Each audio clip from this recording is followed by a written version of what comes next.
ko siya. Lahat ng nararamdaman ko.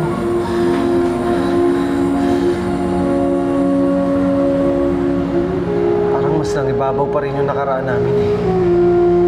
Calvin, dahil alam mo mabait siyang tao. Hindi ka niya kayang pabayaan.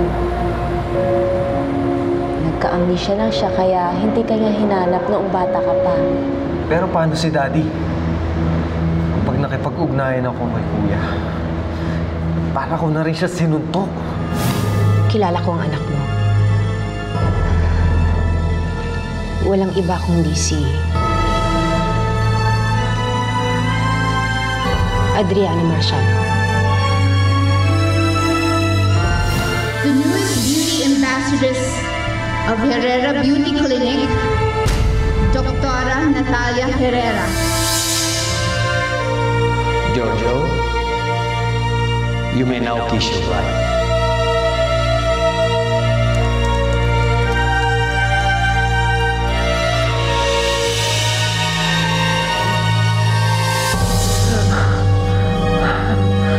Walang ibang magsasabi sa'yo na buhay ang anak mo, kundi si Carl. Diyan ka nagkakamali. Pwes, sino nagsabi sa'yo? Sino? Pero sige, makikipaglaro ako. Sasakyan ko ang mga kasinungalingan mo. Hanggat hindi ko nalalaman kung hanggang saan ang inabot ang panlilinglang mo sa akin.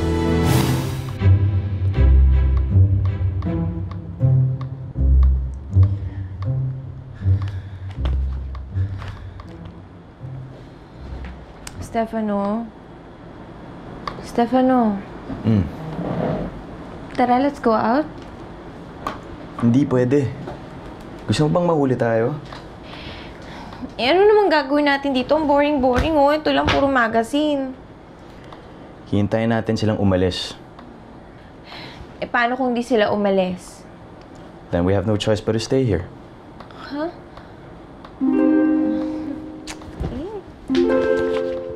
Brittany, kaya nga kita pinapunta dito dahil gusto ko mahanap mo si Adriana ngayong araw na to.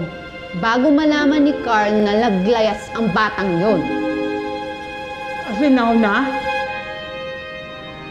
Narinig mo naman ang sinabi ko, hindi ba? Gusto ko mahanap mo siya ngayong araw na to. Okay, fine. Sige, alam mo naman ako. Marami akong kakilala. I'm popular, you know. Marami akong kachika. Pati mga friends ni Adriana. Pero, finish ko muna ito, ha?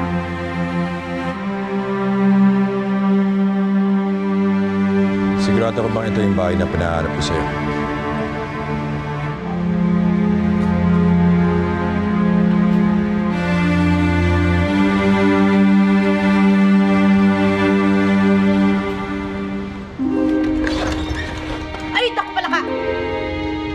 Bakit nandiyan ka? Miranda Evangelista. Ang bihira naman. Daig ko pa preso ha. Araw-araw may dalaw.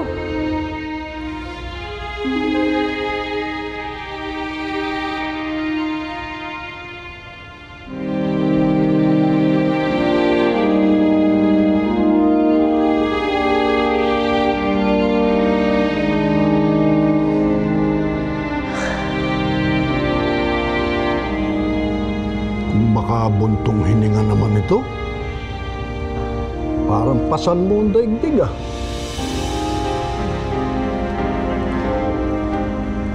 Naisip ko po kasi si Sir Carlo.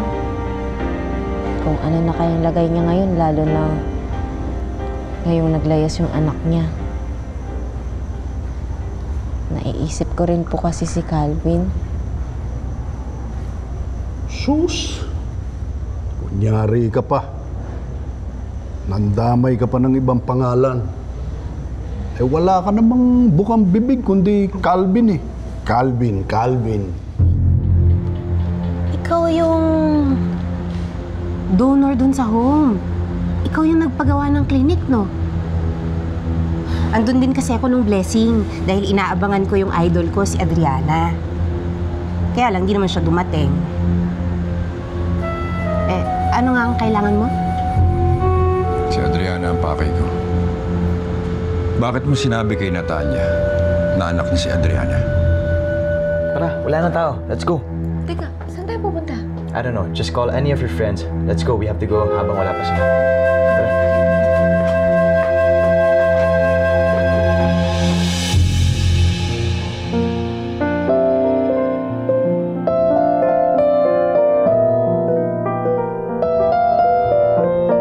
Naawa lang naman po ako dun sa tao.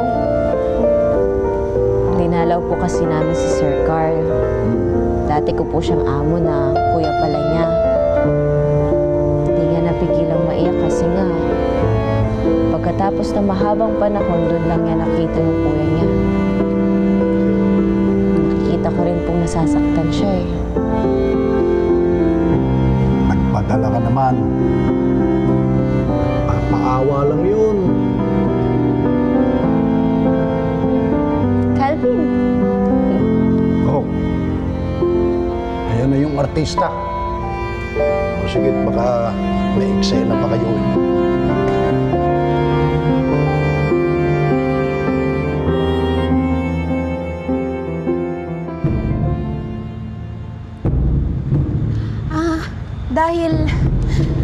Dahil yun ang totoo. Si Polina Valdez Marciano, ang ina ni Adriana. Si Polina ang umampon kay Adriana, pero hindi siya ang tunay na ina nito. Si Natalia. Inuwi ni Oscar ang bata dito? Oo. Si Adriana. Tapos, kinuha siya sa amin ni Polina.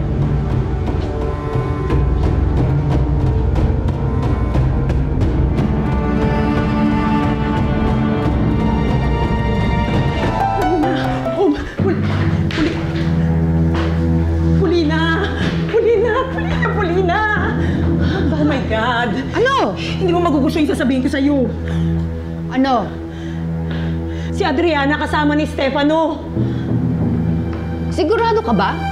99.9% sure ako. Nakausap ko si Kate, yung friend ng anak-anakan mo. Sabi, si Adriana daw sumama kay Stefano. Alam mo ba yung salitang privacy? I'm sorry, Stefano. Meron lang akong gustong ibigay sa'yo. Tita, wala po kami ginagawang masama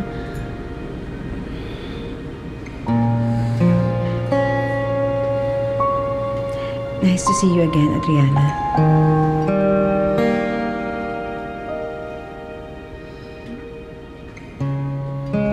Pasensya ka na kahapon sa ospital ha. Ibis na buwasan yung problema mo, nakakadagdag pa ako. Nahiya na tuloy ako sa'yo.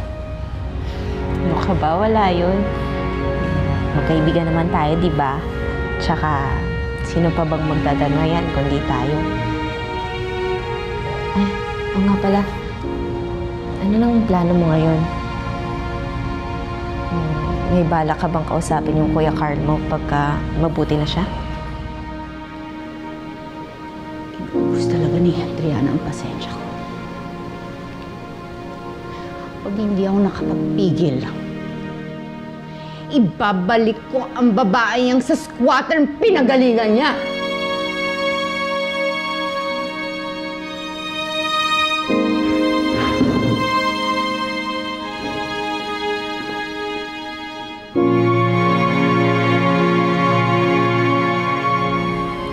Tita, naku, pasensya na po kayo Nakaabala pa po ako sa inyo. Huwag mo intindihin yun. Masaya nga ako na dito ka tumuloy sa amin. Bakit nga pala umalis ka sa inyo? Tita, hindi na po kasi ako makatiis sa paghihigpit sa akin ni Mommy Simula bata pa lang po ako, gano'n na po siya sa akin. Hindi ko pa alam Basta importante gumaling muna siya. Alam kong hindi siya pababayaan ng Diyos. Sana nga. Salamat ho, Inay. Teka lang, Inay. Tita, I hope you don't mind po, pero bakit po ang bait-bait niyo sa akin? Kahit alam niyo naman na kakompetensya niyo po ang mommy ko.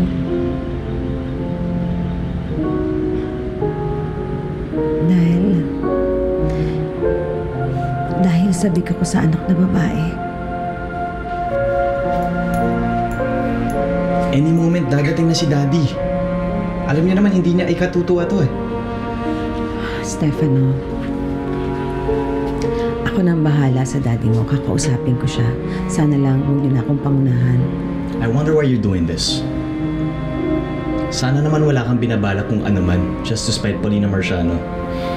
I don't have time for this. Adriana, matulog ka na. Magpahinga na tayo.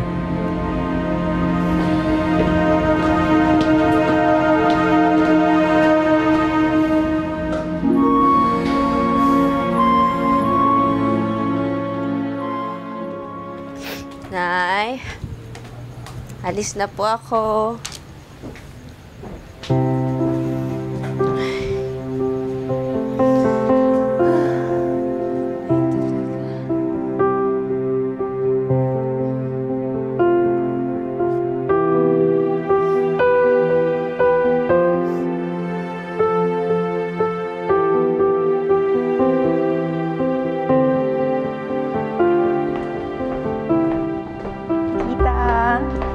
Ito po, pinagluto ko po kayo ng pasta.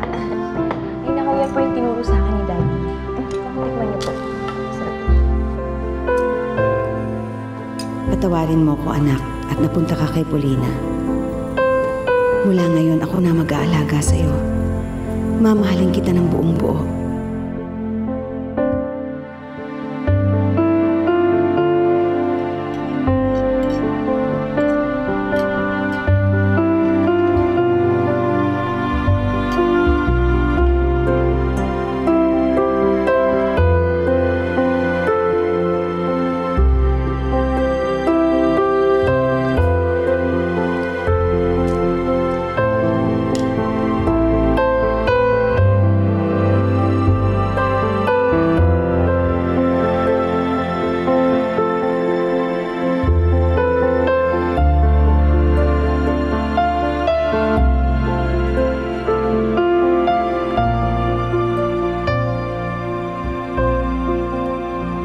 Tay, miss na kita.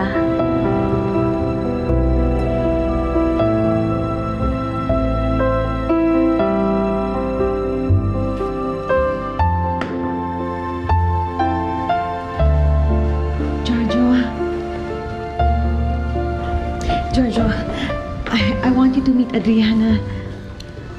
Anong ginagawa niya dito?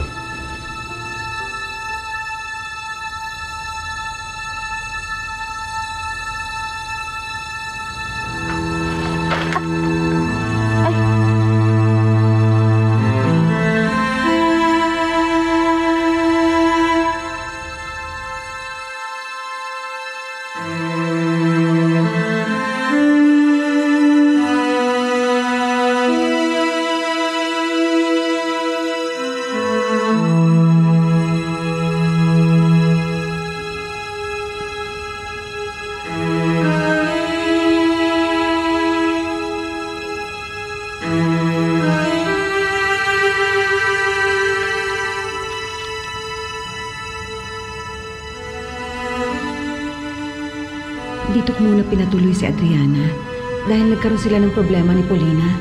Tapos ano? Makikisali ka sa away nilang mag-ina? Tatali, pauwi mo ang batang yan. Pero Giorgio... Hindi ka ba nakikinig sa akin? Sinabay na kita dati ah. Pauwi mo ang batang yan.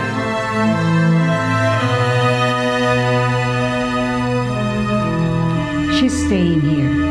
O pareho kaming aalis.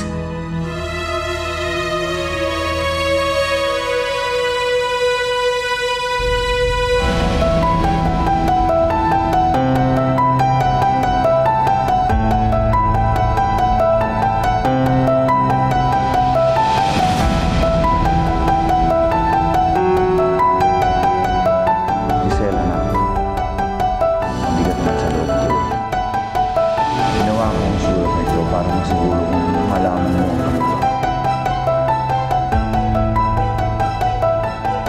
Noong kunin ka namin ng Elaine, nagdesisyon ako na palakihin ka at mahalin ka ng higit pa sa tunay na anak.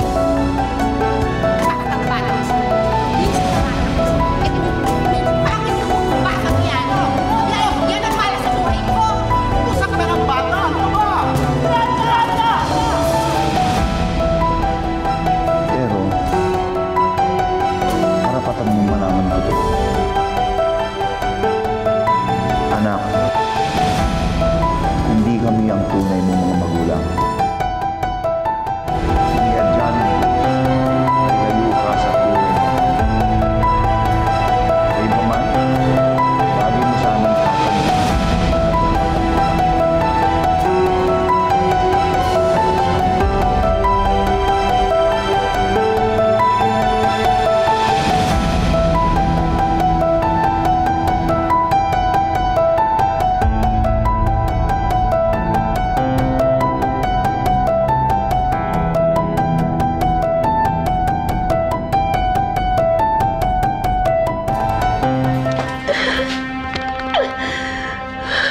Hoy! Anong iniiyak-iyak mo dyan? Aga-aga pa eh. Daig mo pa ang soap opera. Sige na, magtrabaho ka na. Nay, Ano? alam ko na pong hindi niyo ako tunay na anak.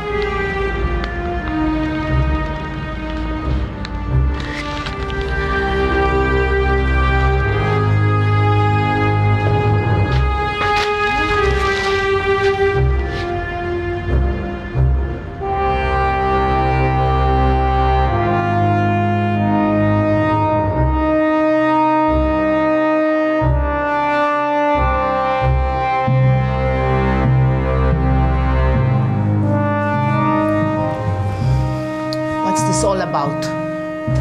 May pupuntahan pa ako, which I know is much more important than anything you have to say now. Sinisira mo ang schedule ko. Mas lalo tayong masisira sa anak mo kung hindi tayo kikilos kagad.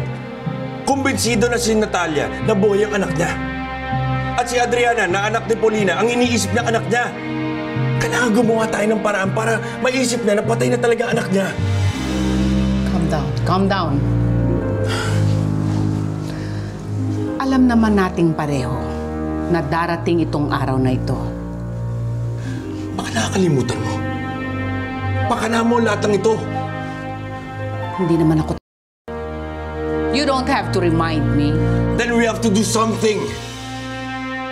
Hindi nga ako makapaniwala nung una, pero sabi ni Kate, yung friend ni Adriana na kay Natalia daw ngayon tumutuloy si Adriana. Ano bang ginagawa ni Adriana kay Natalia? Baka kaya alam na ni Natalia na anak niya si Adriana. Oh, baka bini-brainwash na ni Natalia si Adriana.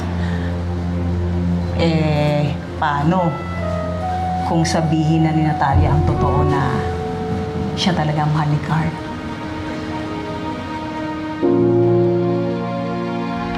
Oh, ampun ka nga namin.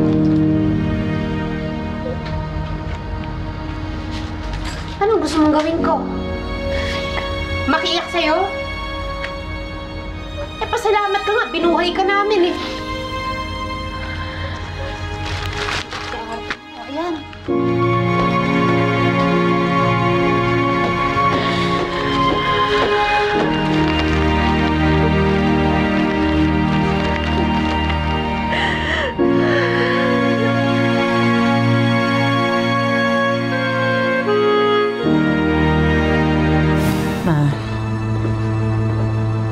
Sigurado ba kayo na namatay ang anak ko? Paulina, huwag mo siyang pilitin! Ayaw sumama ng bata! Huwag kang makialam sa akin, ha? Ako ang ina. Tama na, Paulina!